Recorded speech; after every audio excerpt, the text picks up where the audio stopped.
الرحمن الرحيم لقد رضي الله عن المؤمنين إذ يبايعونك تحت الشجرة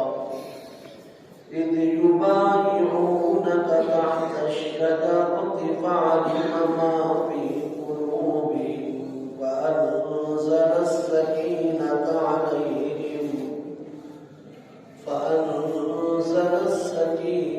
عليهم وأصابهم فتحا قريبا ومغانم كثيرة تأخذونها وكان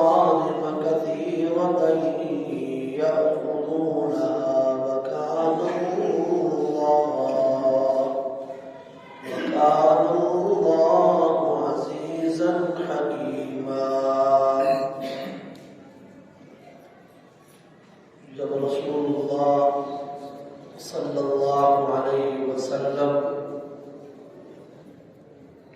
عمرے کی ادائیگی کے لیے روانہ ہوئے مدینہ منورہ سے اور آپ حدیبیہ کے مقام پر پہنچے، مشرکین مکہ نے آپ کو روکا اور انہوں نے کہا کہ کوئی بھی عمرے کے لیے یہاں پر نہیں آئے گا. تقریباً 1400 صحابہ کرام تھے اللہ کے نبی صلی اللہ علیہ وسلم کے ہمراہ.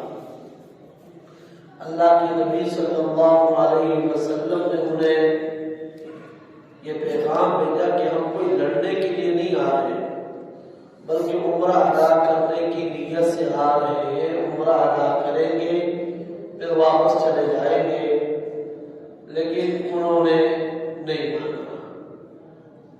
نبی اکرم صلی اللہ علیہ وسلم نے حضرت عثمان بن عفان رضی اللہ تعالی عنہ کو مذاکرات کے لیے بھیجا اور وہاں پر یہ اطلاع پھیل گئی مسلمانوں میں کہ حضرت عثمان کو شہید کر دیا گیا ہے. صحابہ کرام سخت پریشان بھی ہوئے. اللہ کے نبی صلی اللہ علیہ وسلم بھی بڑے غمزدہ ہوئے. آپ نے صحابہ سے بھیج دے دی کہ ہم سب نے حضرت عثمان کے خون کا بدلہ لینا ہے. حالانکہ یہ ایک افواہ تھی، وہ شہید نہیں ہوئے تھے. تو اسی لیے یہ نظریہ اور یہ عقیدہ ہمیں رکھنا چاہیے کہ نبی کو غیب کی بات کا پتہ تب چلتا ہے جب اللہ بتاتا ہے. اللہ بتائے تو پتہ چلتا ہے، اللہ نہ بتائے تو پتہ نہیں چلتا. تو حضور نے جب صحابہ سے بھیج دے دی، اللہ رب العزت نے اس منظر کو قرآن مجید میں بیان فرمایا اور یہ حضرت عثمان کے لیے بہت بڑی فضیلت ہے. اللہ نے ان الفاظ میں تذکرہ کیا، فرمایا کہ لقد رضي الله عن المؤمنين إذ يبايعونك تحت الشجرة لقد رضي الله عن المؤمنين إذ يبايعونك تحت الشجرة. البتہ تاکید رضی اللہ عن المؤمنین، اللہ ان ایمان والوں سے راضی ہے. ان تمام ایمان والوں سے اللہ خوش ہو گیا ہے، اللہ راضی ہو گیا ہے. کن سے؟ فرمایا اذ یبایعونک تحت الشجرہ، جس درخت کے نیچے وہ اللہ کے نبی صلی اللہ علیہ وسلم کے ہاتھ پر بیعت کر رہے تھے. اللہ ان تمام مومن صحابہ سے راضی ہے. اللہ تو راضی ہے، لیکن آج کا یہ کالا بدبخت ابھی تک راضی نہیں ہو رہا ہے. اللہ راضی ہے، اللہ کا نبی بھی کیا ہے؟ راضی ہے. پتہ نہیں ان کو صحابہ کرام سے کیا بغض ہے، وہ ابھی تک راضی نہیں ہو رہے. اور کس قدر خوش نصیب ہے یہ صحابہ جس درخت کے نیچے نبی اکرم صلی اللہ علیہ وسلم نے ان سے بیعت دی. اللہ نے اس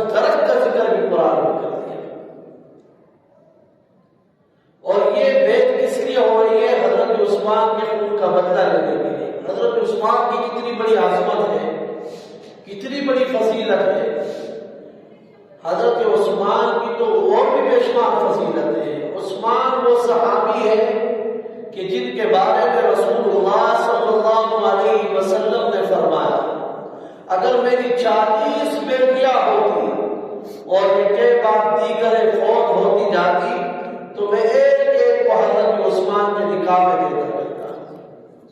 حضرت عثمان رضی اللہ تعالی عنہ وہ شخصیت ہے کہ جس کے بارے میں رسول اللہ صلی اللہ علیہ وسلم نے فرمایا ہر نبی کے لیے جنت میں ایک رفیق ہوگا، ایک ساتھی ہوگا، اور میرا رفیق جنت کے اندر وہ عثمان ابن عفان ہے۔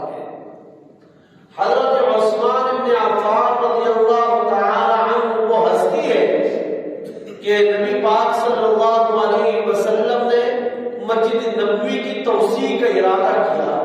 فرمایا کون ہے کہ کوئی زمین کو خرید لے اور مسجد نبوی کے لیے وقف کر دے، میں اس کے لیے جنت کی ضمانت دیتا ہوں۔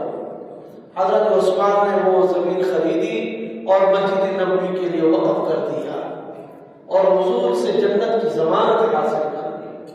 حضرت عثمان ہی وہ واحد شخصیت ہے کہ مدینہ کے اندر وہ میٹھے پانی کا انتظام نہیں تھا، ایک میٹھا کنواں تھا جو ایک یہودی کی ملکیت میں تھا۔ نبی پاک صلی اللہ علیہ وسلم نے فرمایا کون ہے کہ جو اس میٹھے کنویں کو خرید لے اور مسلمانوں کے لیے وقف کر دے، میں اس کے لیے جنت کی ضمانت دیتا ہوں۔ حضرت عثمان ابن عفان نے وہ کنواں خریدا اور مسلمانوں کے لیے وقف کر دیا۔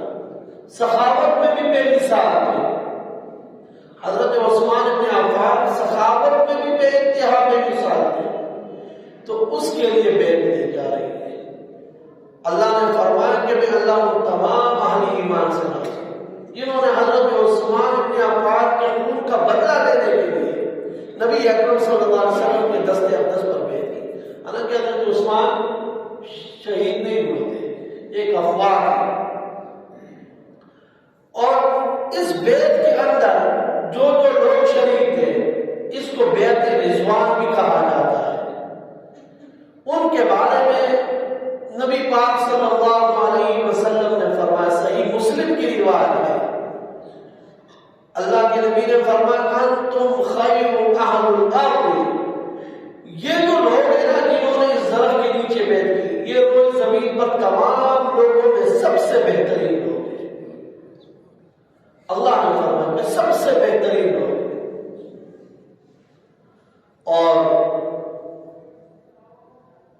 ایک روایت میں یہ بھی آتا ہے رسول اللہ صلی اللہ علیہ وسلم نے فرمایا کہ جن جن لوگوں نے اس درخت کے نیچے نبی اکرم صلی اللہ علیہ وسلم کے ہاتھ پر بیٹھ کی ان میں سے ایک بھی جہنم کی آگ میں داخل نہیں ہوگا۔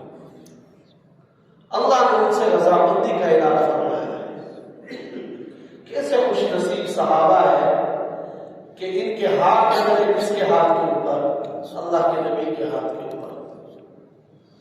یہ جو لوگ جاتے ہیں عمرے کے لیے، وہاں پر حجر اسود کا استلام کرتے ہیں اور خلاف کعبہ کو ہاتھ لگاتے ہیں، پھر مدینہ المنورہ جاتے ہیں اور روضے رسول کو ہاتھ لگا لیتے ہیں، جاریوں کو ہاتھ لگاتے ہیں، پھر آ کر بڑے فخر سے بتا رہے ہوتے ہیں اللہ کا مجھ پر بڑا انعام ہوا، بڑا کرم ہوا کہ میں نے روضے رسول کی جاریوں کو بھی ہاتھ لگایا، فخر سے بتا رہے ہوتے ہیں۔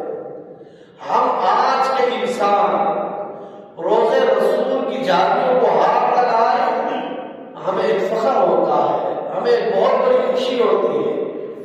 ان صحابہ کرام کا کتنا بڑا مقام ہوگا کہ انہوں نے براہ راست حضور کے ہاتھوں کو ہاتھ لگایا۔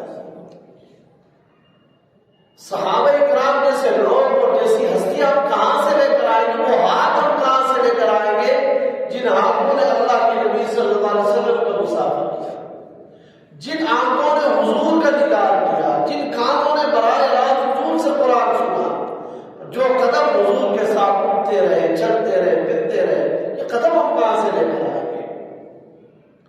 اچھا، یہ جو درخت ہے عمر رضی اللہ تعالی عنہ کے دور میں کچھ لوگوں کو دیکھا حضرت عمر نے کہ وہ اس درخت کے نیچے نمازیں پڑھنے لگ گئے.